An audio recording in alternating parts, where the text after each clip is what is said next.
men's 1,500 meters. Distance running always the key here in Brussels. And there you see Hicham El Garouj wearing the red uniform tonight, and to a terrific round of applause from the 47,000 people that are here. Isaac Songkok, who made the World Championship team from Kenya, is there.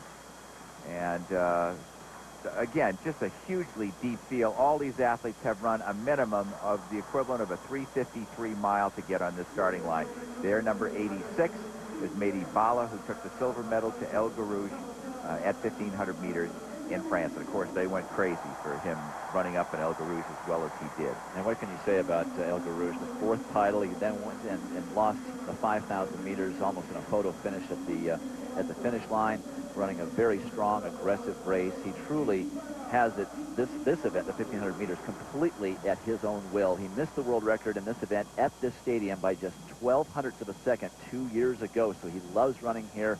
He's French-speaking, so these fans really love him.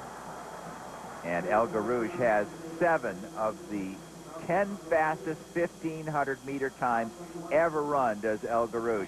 But the men who I think have the best chance against him, Dwight, I've said this many times before, I look at the speed that people have at shorter distances. And Mehdi Baala has the national record in France, having run 1:43 for 800 meters.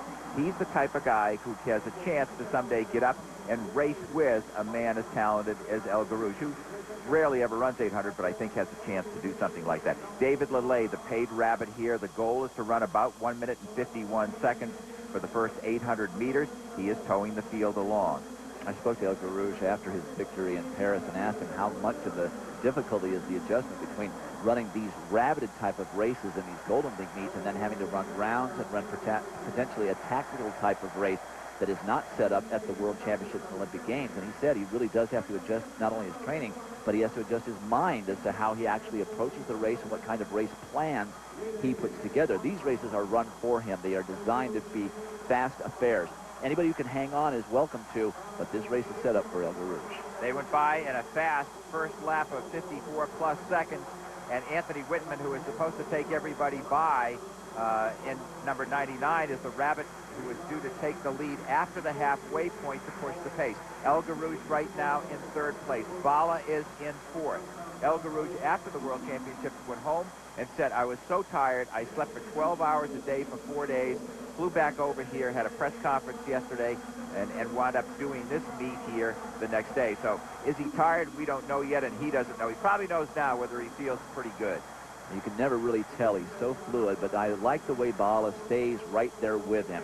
Bernard Lagat has never figured Hicham El Garouj out, but Baala is a guy that, as you mentioned, has the kind of basic leg speed and that half-mile speed that would allow him, if he's able to get fit enough, to get into a race and stick with El Garouj and have it be a kick over the last 200 meters. Lagat's lifetime best at 800 meters, 1 minute 40 seconds flat. This guy's run 3 seconds faster, you know, and so that makes a difference. And there you see Anthony Whitman pushing hard and trying to hold on here. These rabbits are paid to do this, to set the pace.